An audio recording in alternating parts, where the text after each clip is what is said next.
Isang taon matapos makaligtas sa isang traumatikong pangyayari, kasama ang matagal nang hindi nakakasamang ama, ipinagpapatuloy ng isang estudyanteng kolehiyo ang relasyon niya sa kanyang stepbrother. Gayunpaman, sa kabila ng matinding damdamin nila para sa isa't isa, maraming tao sa paligid nila ang gustong paghiwalayin sila. Sa kanyang birthday party, tinatanggap ni Noah ang mga bisita sa pintuan kasama ang kanyang ina na si Rafaela. Nang tanungin ng isang babae kung nasaan ang kanyang stepbrother na si Nick, ipinaliwanag ng kanyang stepfather na si Will na nag-i-intern ito sa isang law firm sa San Francisco. Maya-maya, palihim na pumunta si Noah at ang kanyang matalik na kaibigang si Jenna sa kanyang kwarto upang uminom ng champagne. Napansin ni Jenna ang lungkot sa mukha ni Noah kaya tinanong niya ito kung ano ang problema. Inamin ni Noah na malapit ng mag-isang taon mula nang pumanaw ang kanyang ama. Pinagaan ni Jenna ang loob ng kaibigan at sinabing nararapat lang ang sinapit ng kanyang ama. Na tila ipinapahiwatig na karapat-dapat itong mawala matapos nitong bihagin at ilagay sa panganib ang buhay ni Noah. Pagkatapos, ipinahayag ni Noah ang kanyang pangungulila kay Nick. Dahil bihira na silang magkita sa nakaraang taon, inamin niyang may lihim silang relasyon. Sa hindi inaasahang pagkakataon, nakita niya ang sasakyan ng binata na pumarada sa driveway, kaya dali-dali siyang lumabas ng mansyon upang salubungin ito. Tumalon siya sa mga bisig ni Nick at masayang sinabing alam niyang darating ito. Lingid sa kanilang kaalaman, pinapanood sila ni Rafaela at Will mula sa balkonahe. Halatang dismayado at hindi sang-ayon sa kanilang relasyon. Makalipas ang ilang sandali, nagpunta ang magkasintahan sa gilid ng pool at nagpalakpakan. Matapos ang mainit na sandali, binigyan siya ni Nick ng isang kwintas na may palawit na hugis puso at nangako siyang palagi niya itong isusuot. Kinabukasan, pumunta sila sa isang pastry shop kung saan pilyang hinila ni Noah si Nick sa banyo upang magharutan. Kinahapunan, naglaro sila ng beach volleyball kasama sina Jenna at ang kasintahan nitong si Lion. Habang nasa isang party, pinanood ng dalawang binata ang kanilang mga nobya na nagdiriwang ng pagtatapos sa high school sa pamamagitan ng pag-alis ng kanilang uniforme at pagsayaw sa tabi ng bonfire na nakasuot lamang ng panloob na tapalodo.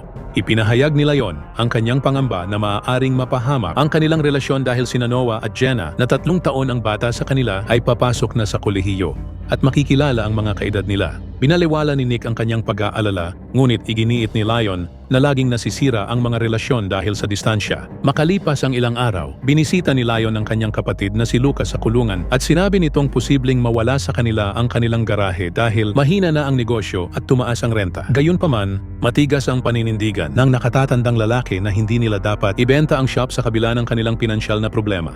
Pagkatapos ng graduation, nakatanggap ng bagong sasakyan si Noah mula sa kanyang pamilya at agad silang nag-drive ni Nick. Habang nasa sasakyan, sinabi ng binata na 1 taon na nilang inililihim ang kanilang relasyon at pagod na siyang magtago. Maya-maya, dinala niya si Noah sa apartment na ibinigay sa kanya ng kanyang lolo. Ipinaalam niyang hindi na siya babalik sa San Francisco at doon na siya titira dahil malapit yon sa universidad. Akala ng dalaga ay gusto siyang isama ng binata sa pagtira doon. Ngunit nang makita niyang nalito ito sa kanyang reaksyon, napagtanto niyang ang gusto lang nitong gawin ay gawing tagpuan ang apartment para sa kanilang lihim na pagkikita. Agad siyang umalis. Labis na nadismaya. Kinagabihan, sinabi ni Lion kay Nick na hindi siya sigurado kung mabibigyan niya si Jenna ng buhay na nakasanayan nito, lalo na't mula ito sa isang mayamang pamilya habang siya ay nagtatrabaho lamang sa isang garahe. Pagkatapos, inamin ni Nick na hindi pa siya handang tumira kasama si Noah dahil natatakot siya sa ideya nito. Samantala, ikinuwento ni Noah kay Jenna ang nangyari, kaya ipinaliwanag ng kaibigan na nagugata ang mga isyu ni Nick mula sa pag-abandona sa kanya ng kanyang ina noong bata pa siya. Dahil dito, nagdadalawang isip itong dalhin ang kanilang relasyon sa mas mataas na antas. Samantala, nag-ring ang cellphone ni Nick at nakita niyang tumatawag ang kanyang ina, ngunit pinili niyang hindi sagutin ito. Makalipas ang ilang linggo, nag-tour sina Noah at ang kanyang ina sa dormitoryo kung saan nakilala nila ang magiging roommate niya na si Briar. Sinabi ng kanyang ina na nag-aral si Briar sa parehong high school na pinasukan ni Noah, ngunit kumuha ito ng 2 taong pahinga bago pumasok sa kolehiyo. Samantala, sinimulan ni Nick ang kanyang internship sa kumpanya ng kanyang ama kung saan nakilala niya ang isang magandang intern na nagnanganglang Sofia. Ilang araw matapos nito, ipinakita ni Rafaela sa kanyang anak ang isang paparazzi picture kung saan hinalikan niya ang kanyang stepbrother. Ipinahayag niyang kung malalaman ito ng publiko, maaaring maapektuhan ang reputasyon ng kanilang pamilya. Pagkatapos, tinanong siya ng kanyang ina kung sigurado siyang hindi na muling sumasali si Nick sa iligal na mga laban at drag race. Matapang na sinabi ng dalaga na mahal niya ito at nagtitiwala siya sa kanya. Maya-maya, sa isang video call, sinabi ni Nick sa kanyang stepsister na may makakasama siyang isang bagong intern sa kanyang opisina. 1 linggo bago magsimula ang klase, lumipat na si Noah sa dormitoryo, ngunit laking gulat niya nang madatnan niyang may party na nagaganap sa loob ng kanilang kwarto. Humingi ng paumanhin si Briar at ipinaliwanag na inakala niyang darating pa siya sa susunod na linggo. Nang inalok siya ng inumin ni Briar, Napansin nito ang peklat sa kanyang pulso. Ipinaliwanag ni Noah na nagawa niya iyon sa sarili dahil sa isang dating kasintahan, ngunit tiniyak niyang nakamove on na siya. Maya-maya, pumasok sa kwarto si Michael upang kunin ang kanyang jacket at nagpakilala kay Noah. Kinabukasan, pinanood ni Will ang interaksyon ng kanyang anak at ni Sofia. Pagkatapos ay tinawagan si Rafaela upang ipaalam na may namumuong chemistry sa dalawa. Isang patunay na nagtagumpay ang kanilang plano na ilayo si Nick kay Noah. Samantala, tinawagan ni Luca si Lion upang pag-usapan kung paano nila maililigtas ang kanilang garahe. Narinig naman ito ni Ronnie, isang kapwa bilanggo at dating kasabwat ng ama ni Noah sa kanyang pagkakadukot. Makalipas ang ilang araw, nagkasama sina Nick, Noah at ang kanyang half-sister na si Maggie. Sa kanyang gulat, dumating ang matagal nang hindi nakikitang ina niyang si Annabelle upang sunduin ang bata. Nagmakaawa ang babae na makausap siya, ngunit tumanggi si Nick at agad na umalis kasama si Noah. Upang pakalmahin ang kasintahan, nagpakita ng lambing ang dalaga at nauwi ito sa isang mainit na tagpo. Paglaon sa dorm, ipinakilala ni Noah si Nick kay Briar. Ngunit tila nagulat ang lalaki na parang nakakita ng multo. Bigla siyang nagpaalam at nagmadaling umalis, ngunit nahulog niya ang kanyang cellphone habang kinukuha ang kanyang coat sa may pinto. Sa sasakyan, tinanong ni Nick ang kanyang driver kung natatandaan ito si Briar, na nagpapahiwatig na may nakaraan silang dalawa. Biglang tumawag si Lion gamit ang cellphone ng driver. Hawak ang isang duguang armas at humingi ng tulong. Di nagtagal, nalaman ni Nick na nasugatan ang kamay ng kaibigan habang binubuksan ang paketeng ipinadeliver ni Luca na naglalaman ng ipinagbabawal na betchin. Nagtaka si Nick kung bakit hindi na lang siya hiningan ng pera ni Lion kung gipit ito, ngunit iginiit ng huli na ayaw niyang umasa sa kanyang awa. Sa gulat ni Nick, sumama si Noah sa kanila sa madilim na bar kung saan magaganap ang transaksyon.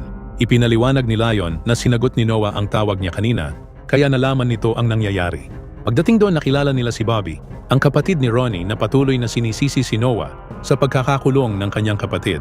Sinabi ni Bobby na kulang ng 100 gramo ang padala, kaya inutusan niya sina Nick at Noah na mag-withdraw ng tig 3,000 euros upang bayaran ang pagkukulang.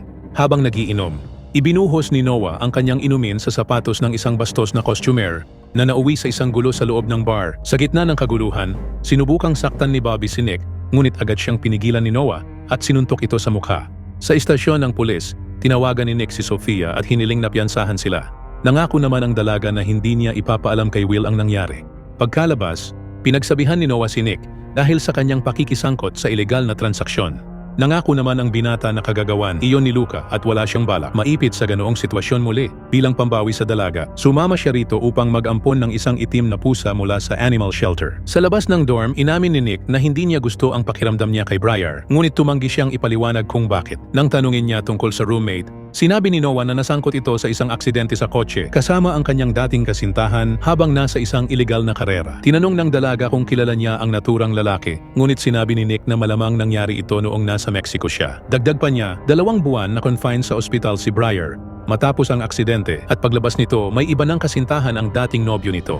Dahil magkasama lang sila sa dorm, nauwi sa isang matinding tagpo ang magkasintahan sa kusina. Biglang napansin ni Noah si Briar na nakatitig sa kanila habang may hawak na kutsilyo. Agad silang nagtakip ng katawan. Ngumiti si Briar at sinabing huwag silang mag-abala dahil hindi niya sila pinipigilan. Ipinaliwanag niyang kailangan lang niya ng kutsilyo upang tanggalin ang label ng bagong biling damit. Kinabukasan, hinikayat ni Briar si Noah na kumuha ng klase ni Michael. Kinagabihan, dumalaw si Jenna sa garahe upang bisitahin si Lion na nangakong titigil na sa lahat ng ilegal na gawain, kabilang na ang drug racing. Isang araw, dumalaw si Annabelle sa dormitoryo at sinabing kilala niya ang mga magulang ni Briar. Dagdag pa niya, natuntun niya si Noah dahil siya lang ang tanging pag-asa niyang mapalapit muli kay Nick. Nang tumanggi si Noah na tumulong, tinanong ni Annabelle kung alam niya kung gaano katagal nang magkakilala sina Rafaela at Will na nagpapahiwatig na may mga lihim ang dalawa. Kinalaunan, pumunta si Noah sa mansyon upang kunin ang kanyang mga gamit. Ngunit nadatnan niyang magkasamang naghahapunan ang kanyang pamilya kasama si Sofia at ang mga magulang nito. Habang kumakain, napagtanto niyang pilit ipinapareha ng kanyang mga magulang si Nick kay Sofia. Dahil sa ines, diretsyong sinabi niya na inalok siya ni Nick na tumira kasama ito na labis na ikinagulat ng lahat sa mesa. Di nagtagal, sinundan siya ng binata sa sementeryo kung saan nakaupo siya sa harap ng puntod ng kanyang ama. Humingi ng tawad si Nick dahil nakalimutan niya ang anibersaryo ng pagkamatay nito at hindi niya agad sinabi na ipinapareha siya ng kanilang mga magulang kay Sofia. Ngunit nangako siyang walang namamagitan sa kanila ng intern. Bagaman may pag-aalinlangan pa rin siya, pinili ni Noah na paniwalaan ang sinabi ng binata. Sinabi niyang kung may iba pang bagay itong dapat ipagtapat, dapat nitong gawin na ngayon dahil kung muli itong magsisinungaling, Tapos na sila. Sinabi ni Nick na wala na siyang ibang itinatago. Ngunit alam ni Noah na hindi nito gustong tumira siya sa apartment. Kinabukasan, tinanggap ni Noah si Annabelle sa mansyon at tiniyak sa kanya na wala ng ibang tao sa bahay. Pagkatapos, ipinakita ng babae ang isang nakatagong kaso sa korte kung saan sinubukan niyang kunin ang kustodiya ni Nick. Kasama rin dito ang isang dokumentong nagpapatunay na pinilit siyang umatras matapos siyang ma-blackmail na nangangahulugang hindi niya kailanman ginusto na iwan ang anak niya. Dagdag pa ni Annabelle, kinamumuhian ni Andrew ang lolo ni Nick, si Will, kaya ginawa niyang tagapagmana ang kanyang apo. Upang matiyak na hindi siya makukuha ni Annabelle, ginamit ni Andrew ang pagtataksil nito bilang pang-blackmail. Sa gulat ni Noah, nalaman niyang matagal nang may relasyon sina Will at Rafaela bago pa man nagkaroon ng ibang lalaki si Annabelle. Habang lutang sa natuklasan, hindi niya napansin na pumasok si Annabelle sa banyo at ninakaw ang sipilyo ni Will. Bago umalis, iniabot ni Annabelle kay Noah ang isang liham at sinabing tiyakin niyang matatanggap ito ni Nick. Alam naman ng dalaga na kapag nalaman ng binata na tinulungan niya ang kanyang ina, hindi siya nito mapapatawad. Paglaon sa opisina, muntik nang mahuli ni Nick ang kanyang stepsister habang iniiwan ang sulat sa kanyang mesa. Ngunit niligtas siya ni Sofia sa pamamagitan ng pagsisinungaling na isang mensahero ang nagpadala nito. Gayunpaman, matapos basahin ang liham, pinunit ito ni Nick at sinabihang itapon na lang ito ni Noah. Kinagabihan, dinala ni Nick ang dalaga sa isang romantikong date bilang paghingi ng tawad sa nangyaring hapunan kasama ang pamilya ni Sofia. Habang sumasayaw ng mabagal, sinabi ng binata na kailangan niyang pumunta sa London kasama ang intern sa loob ng ilang araw para sa isang kaso. Dagdag pa niya, ang tagumpay dito ay maaaring magbukas ng mas maraming oportunidad para sa kanya. Nang magkasama sila sa kama, inamin ni Noah na may kakaiba siyang pakiramdam na para bang ang gabing iyon ay isang pamamaalam. Nang tanungin niya kung bakit pinunit ang liham, sagot ni Nick, ayaw niyang malaman ang katotohanan at dapat niyang igalang ang kanyang desisyon. Kinabukasan, nakuhanan ng litrato ng isang paparazzi sina Nick at Sofia sa paliparan. Samantala, hinarap ni Rafaela ang anak tungkol sa kanyang asal noong hapunan at ang pananatili nito sa apartment ng kanyang stepbrother. Dahil dito, ibinunyag ni Noah na alam niyang nagsimula ang relasyon ng kanyang ina at ni Will habang kasal pa sila sa kanilang mga asawa. Kaya wala itong karapatang husgahan ang kanyang mga desisyon sa buhay. Sa London, nakipagkita si Nick sa kanyang lolo na si Andrew at tinanong ito tungkol kay Briar. Sinabi ng matanda na inayos na niya ang sitwasyon noon pa at ang dalaga ay naipasok sa isang institusyong pangkaisipan. Sa loob ng 2 taon, dagdag pa niya, may problema na talaga si Briar bago pa man sila nagkakilala ni Nick, kaya hindi niya dapat sisihin ang sarili sa nangyari rito. Habang binabasa ang mga mensahe ng magkasintahan sa computer, inalala ni Briar na ang pangunahing layunin niya ay ang paghihiganti kay Nick sa isang bagay na ginawa nito sa kanya noon. Samantala, pinaalalahanan ni Sofia si Nick na mag-ingat sa kanyang relasyon kay Noah dahil sa kanyang karanasan, bihirang maging maganda ang resulta ng isang relasyong gustong wasakin ng ibang tao. Biglang dumating ang balita na nanalo sila sa kaso, kaya nagyakapan sila sa tuwa na ikinahiya naman ng babae. Lingid sa kanilang kaalaman, may paparazzi na kumukuha ng larawan nila mula sa bintana. Pagbalik ni Nick sa apartment, wala roon ang kasintahan. Sinubukan niya itong tawagan, ngunit abala si Noah sa paglalaro ng baraha kasama sina Michael at Briar. Matapos matulog ang roommate, sinubukan ni Michael na ligawan si Noah, ngunit magalang siyang tumanggi at nagpasalamat sa pagsama nito sa kanya. Sa kasamaang palad na abutan ni Nick ang tensyonadong tagpo, kaya nang makaalis si Michael. Nauwi ito sa pagtatalo ng magkasintahan. Dahil pareho nilang hindi lubusang pinagkakatiwalaan ang isa't isa at tila unti-unting lumalayo, iminungkahi ni Noah na magpahinga muna sila sa kanilang relasyon. Doon, sinabi ni Nick na inalok siya ng isang posisyon sa London at may 1 linggo siyang palugit upang magdesisyon. Kaya iminungkahi ng dalaga na magkita sila sa taunang company gala sa susunod na linggo upang pag-usapan ang kanilang hinaharap. Sa mga sumunod na araw, parehong abala ang dalawa sa kani-kanilang gawain upang mailihis ang isip sa mahihirap na desisyong kailangang gawin. Sa opisina, malalim ang tingin ni Sofia kay Nick at napagtanto niyang nahuhulog na siya sa kanyang kasamahan. Isang gabi, habang nagbabrowse sa social media ni Briar, nakita ni Noah ang isang larawan ng kanyang roommate kasama ang kanyang stepbrother. Nagtaka siya kung may nakaraan ba silang dalawa.